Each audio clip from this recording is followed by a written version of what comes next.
নমস্কার বন্ধুরা, আজকের এই গল্পে আপনাদের হৃদয় থেকে স্বাগতম। আমি সেই মেয়েদের মধ্যে একজন ছিলাম যারা নিজের বিছানায় ঘুমাতে খুব পছন্দ করত।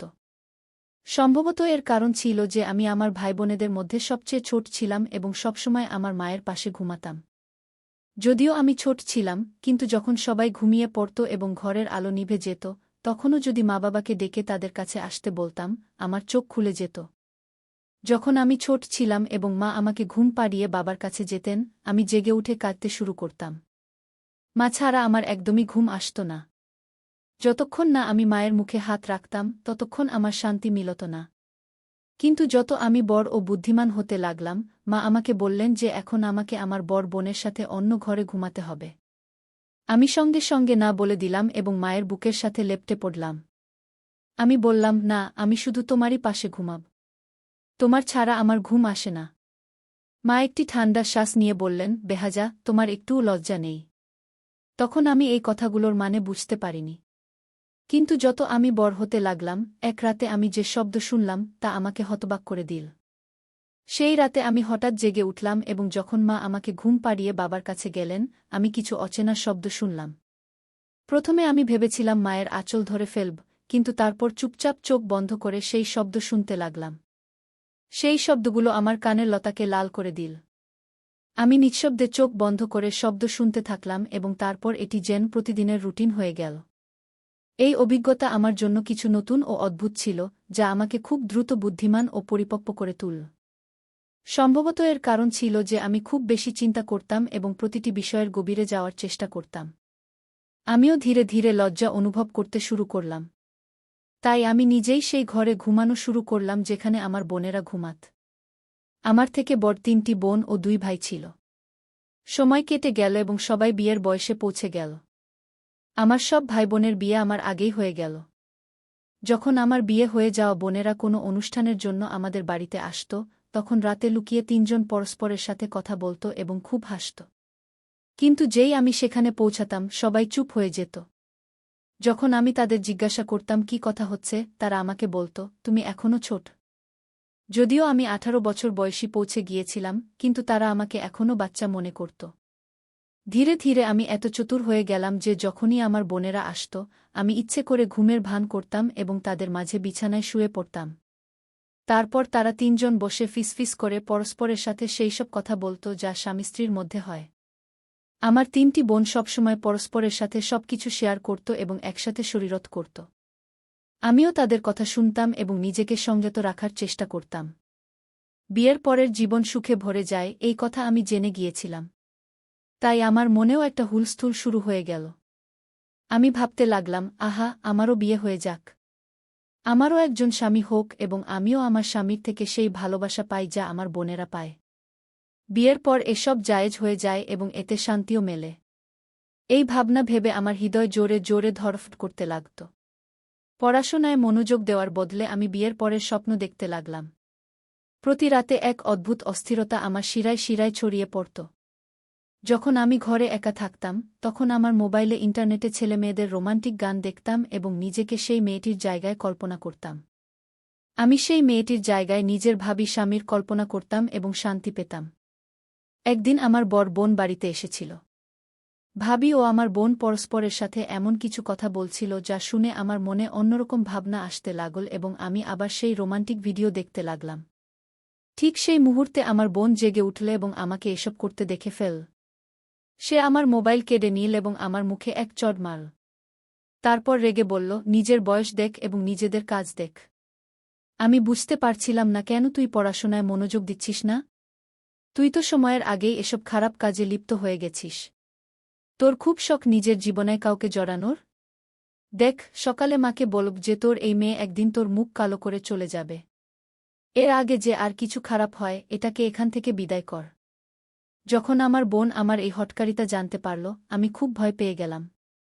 আমি কাঁদতে লাগলাম এবং তার হাত জোট করে ক্ষমা চাইতে লাগলাম। না দিদি, এমন কিছু নয়, আমি শুধু এমনিই দেখছিলাম। কিন্তু সে আমাকে খুব ডাকাডাকি করল। পরের দিন আমার বোন আমাকে আমার মোবাইল ফেরত দিল, কিন্তু এই প্রতিশ্রুতি নিল যে যদি আবার এই ধরনের অশ্লীল ভিডিও দেখলে খারাপ ফল হবে। আমিও তবা করেছিলাম, কিন্তু যখন আমি কলেজে যেতাম এবং আমার বান্ধবীদের তাদের বয়ফ্রেন্ডের সাথে কথা বলতে শুনতাম, তখন আবার আমার মধ্যে সেই অনুভূতিগুলো জেগে উঠত। আমি 18 বছর বয়সী ছিলাম যখন আমার বোন আমাকে আবার মোবাইলে সেই ভিডিও দেখতে দেখে ফেল। সে বলল, তোমাকে মানা করা হয়েছিল না? তবুও তুমি মানলে না। মনে হচ্ছে তোমার যৌবন একটু বেশি জোশ দেখাচ্ছে। চলো, এখন মাকে বলি। আমি আর সহ্য করতে পারলাম না, তাই রাগে বললাম, হ্যাঁ, তোমরা সবাই বিয়ে করে নিজের জীবন উপভোগ করছ, আর আমাকে একটা ভিডিও দেখতে দিচ্ছ না। এর চেয়ে ভালো তো মাকে বলে দাও, আমারও বিয়ে দিয়ে দাও। আমি বিয়ের যোগ্য হয়ে গেছি, ঘরের কাজও ভালো করে করতে পারি, আর পড়াশোনায় আমার তেমন কোনো আগ্রহ নেই। যখনই আমি কিছু বলি, লোকেরা মা হয়ে আমাকে ডাকতে থাকে। আমার বোন আমাকে এক চড় মারল এবং বলল, কি যুগ এসে গেছে! যখন তুমি শ্বশুরবাড়ি যাবে তখন সোজা হয়ে যাবে। শ্বশুরবাড়িতে শুধু স্বামী থাকে না, অনেক দায়িত্বও থাকে। আমরা তো শ্বশুরবাড়ির ক্লান্তি নিয়ে মায়ের বাড়ি এসে চাঁদপুরুষ হাসি। রাতে স্বামীর মেজাজ দেখতে হয়, রাগ সহ্য করতে হয়, আর সকাল থেকে ননদ, দেবরানী আর জেঠানি মাথা খারাপ করে দেয়া। মহঙ্গাই আর বিদ্যুতের বিল তো আগে থেকেই মাথা ব্যথার কারণ। তোমার কাছে বিয়ে সহজ মনে হয়, কিন্তু আসলে তা নয়। আমার বোন আমাকে অনেক বুঝিয়েছিল, কিন্তু আমি কি বুঝতে রাজি ছিলাম? আমার জন্যও সম্পর্ক দেখা শুরু হল। প্রথম যে সম্পর্ক এল, তা ছিল আমার ভাবির খানদানের। আমার ভাবি তো আমাকে তেমন পাত্তাই দিত না, আর আমাকে এই বাড়ি থেকে বিদায় করার চেষ্টা করছিল। যখন ছেলের ছবি দেখানো হলো, সে খুব সুন্দর ছিল। তাকে দেখে আমার হৃদয়ের গতি বেড়ে গেল। তার সাথে বিয়ের পরের কথা ভেবে আমার মধ্যে এক অদ্ভুত আনন্দ ছুটে গেল। আমাদের পরিবার সরলতা পছন্দ করত, তাই আমাদের বিয়েও সরলভাবে হওয়ার কথা ছিল। বিয়ের প্রস্তুতি শুরু হয়ে গেল, এবং তারপর সেই দিন এল যখন আমি মেহেদি লাগিয়ে কনে সেজে বসেছিলাম। খানদানের সব মহিলারা এসে মেহেদির রীতি পালন করছিল। আমি যদিও গম্ভীরভাবে বসেছিলাম, কিন্তু ভেতরে আমার মনে আনন্দের ঢেউ ছুটছিল। পরের দিন আমি আমার স্বামীর কাছে পৌঁছাতে চলছিলাম, আর এই ভাবনাতেই আমার মধ্যে হুলস্থুল পড়ে গিয়েছিল। বিয়ের দিন আমার হৃদয়ে এক অদ্ভুত অস্থিরতা ছিল, কিন্তু মায়ের বাড়ি ছাড়ার দুঃখ ছিল। যখন আমি প্রস্তুত হওয়ার জন্য বিউটি পার্লারে যাচ্ছিলাম, তখন একবার ফিরে সেই বাড়িটাকে দেখলাম যেটা ছেড়ে আমাকে যেতে হবে। আজ আমি এই বাড়িটাকে চিরতরে ছেড়ে যাচ্ছিলাম। শুধু পরে যখন আমি এই বাড়িতে ফিরব, তখন একজন অতিথি হিসেবে। আজ এই বাড়িতে আমার শেষ দিন ছিল, এই ভেবে আমার চোখে পানি চলে এল। তারপর আমি কনে সেজে বিয়ের হলের দিকে রওনা হলাম। বিয়ে হয়ে গিয়েছিল, এবং আমি কনে হিসাব দেখাচ্ছিলাম। আমার বড় কম কিছু ছিল না। লোকেরা আমাদের জুডিকে চাঁদতারার সাথে তুলনা করছিল। বিয়ের পর বিদায়ের সময় এল, এবং আমি আমার শ্বশুরবাড়ি চলে এলাম। আমার শাশুড়ি ছিলেন খুবই খুশিমেজাজ ও মুক্তমনের মহিলা। তাকে দেখে কেউ বলতে পারত না যে তিনি আমার শাশুড়ি, বরং তিনি তার ছেলের বড় বোনের মতো লাগছিলেন। তার আচরণ এমন ছিল যে আমিও খুশি ছিলাম যে বিয়ের পর আমরা দুজন শাশুড়ি বউ নয়, বরং মা-মেয়ে হয়ে থাকব। যখন আমি বিদায় হয়ে শ্বশুরবাড়ি পৌঁছলাম, আমার শাশুড়ি শাড়ি পরেছিলেন এবং চুল খোলা ছিল। তিনি সত্যিই মায়ের চেয়ে বড় বোনের মতো লাগছিলেন। তিনিই আমাকে এসে ঘরে বসালেন। যখন আমি বিছানায় বসলাম, আমার শাশুড়ি কাছে এসে বসলেন। তিনি আমার দোপাটাটি একটু পিছিয়ে ঠিক করলেন এবং আমার দিকে তাকিয়ে বললেন, তোমাকে দেখে আমার ছেলে খুব খুশি হবে। তুমি খুব সুন্দর, এবং তুমি তোমার স্বামীকে ঠিকভাবে সামলাতে পারবে। এটা শুনে আমি লজ্জায় লাল হয়ে গেলাম। আমি কখনো ভাবিনি যে আমার শাশুড়ি স্ট্যান কথা বলতে পারেন। আমি হাসলাম। তখন তিনি বললেন, আরে বউ, আমাকে অন্য শাশুড়িদের মতো ভেবো না। আমি তোমার বন্ধু হয়ে থাকব। তুমি আমাকে বিনা সংকোচে কিছুই শেয়ার করতে পারো। তার কথা শুনে আমার মন হালকা হয়ে গেল, এবং আমি বিশ্বাস করলাম যে আমাদের সম্পর্ক শাশুড়ি বুয়ের চেয়ে বন্ধুত্বের হবে। যদি সুহাগরাত নিয়ে তোমার কিছু জানার থাকে বা কোনো সমস্যা থাকে, তবে বলো। চিন্তার কোনো কারণ নেই। আমি তো আগেই লজ্জায় জলে ভেসে যাচ্ছিলাম। আমি ভেবেছিলাম আমার স্বামী খুব রোমান্টিক হবেন এবং আমার সব ইচ্ছা পূরণ করবেন। কিন্তু আমার শাশুড়ি সোনায় সোহাগা করলেন। আমি তাকে মানা করলাম যে এমন কোনো কথা নেই, আমার কিছু জানার নেই। তবুও তিনি আমার পাশে বসলেন এবং ধীরে কানে বলতে লাগলেন, আজকের দিনে ছেলেদের কিভাবে খুশি করা যায়। আমি পুরো মনোযোগ দিয়ে তাদের কথা শুনতে থাকলাম। কিছুক্ষণ পর যখন শাশুড়ি মা ঘর থেকে বাইরে গেলেন, তখন আমি বাইরে থেকে আওয়াজ শুনলাম। শাশুড়ি মা তার ছেলেকে বলছিলেন, বেটা, আমার বুকে বেশি তাড়া দিও না। যদি সকালে আমার কাছে অভিযোগ আসে তাহলে আমি আমার বুকে 1 মাসের জন্য আমার কাছে ডেকে নেব। এতে আমার স্বামী চুপ ছিলেন। যখন তিনি ঘরে এলেন আমি তৎক্ষণাৎ মাথা নিচু করে বসে গেলাম। আমার স্বামী আমার সামনে এসে বসলেন এবং যেই তিনি আমার ঘোমটা তুললেন তখনই আমার সৌন্দর্যের প্রশংসা করতে লাগলেন। তার প্রশংসা শুনে আমি লজ্জায় হাসতে থাকলাম। তারপর তিনি আমার হাত ধরে সোনার আংটি আমার আঙুলে পরিয়ে দিলেন এবং হাত সোহাগ করতে লাগলেন। আমি আজ খুব খুশি ছিলাম যে শেষ পর্যন্ত সেই রাত এসেই গেল যার জন্য আমি কতদিন ধরে অপেক্ষা করছিলাম। সম্ভবত কোনো মেয়েই আমার চেয়ে বেশি এই দিনের জন্য অপেক্ষা করেনি। কিন্তু যেই আমার স্বামী আমার কাছে এলেন তার ফোনে একটি কল আসল। আমার স্বামী সেই কল দেখে গম্ভীর হয়ে গেলেন। তিনি ফোন কানে লাগিয়ে বারান্দায় চলে গেলেন এবং অনেকক্ষণ ধরে কথা বলতে থাকলেন। আমি বুঝতে পারছিলাম না তিনি কার সাথে কথা বলছেন। আমার মনে অদ্ভুত অডিম ভাবনা আসতে লাগল। আমি উঠে তার পিছনে গেলাম কিন্তু তখন তিনি ফোন বন্ধ করে দিয়েছিলেন।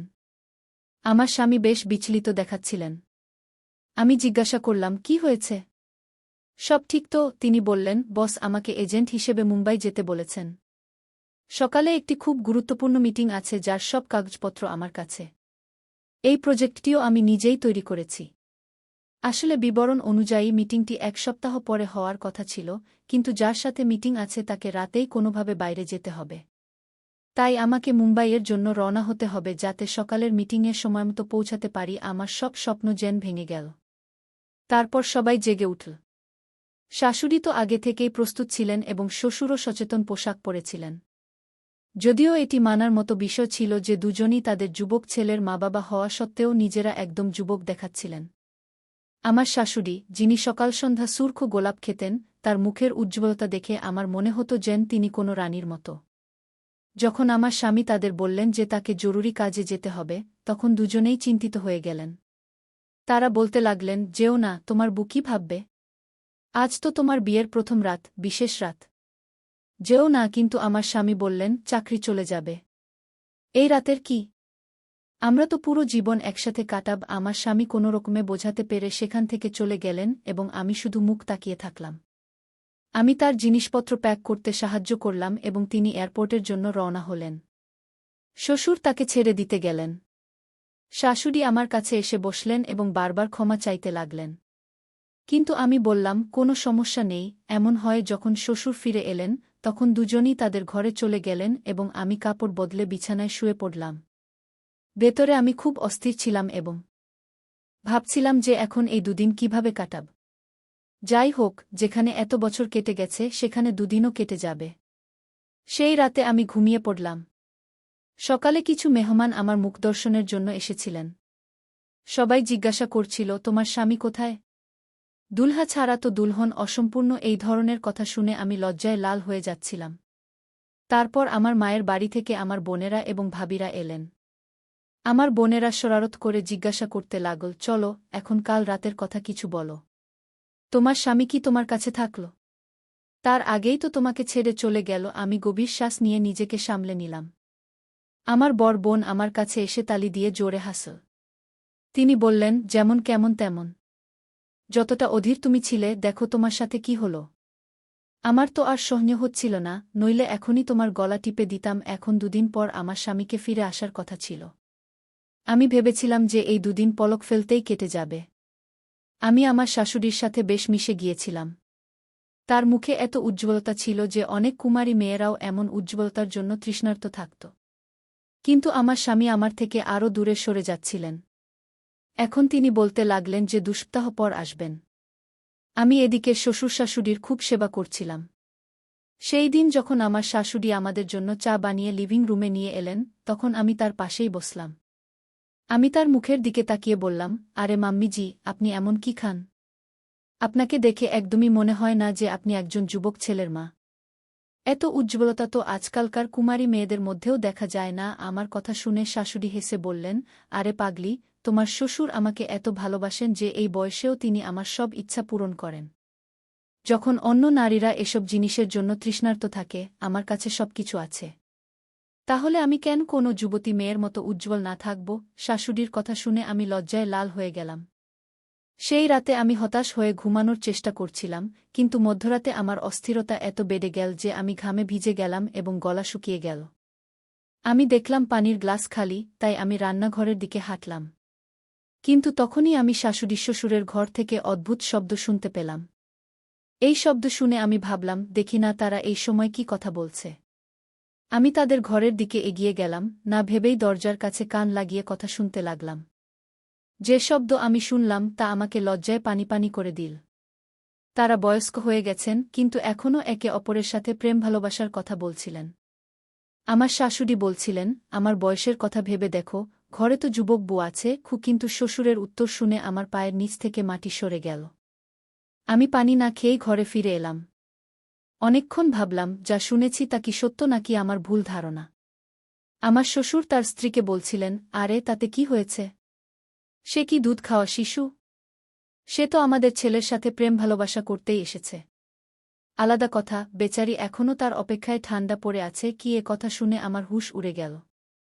আমি কখনো ভাবিনি যে একজন শ্বশুর তার বউ সম্পর্কে এমন কথা বলতে পারে। সকালে যখন শাশুড়ি শ্বশুর ঘর থেকে বের হলেন, আমি তাদের সাথে চোখে চোখ রাখার সাহস পাচ্ছিলাম না। আমি শ্বশুরকে অদ্ভুতভাবে ভয় পেতে শুরু করলাম, কারণ এখন আমি তাদের চোখের ইশারা বুঝতে পারছিলাম। তিনি আমাকে মাথা থেকে পা পর্যন্ত অদ্ভুত দৃষ্টিতে দেখছিলেন।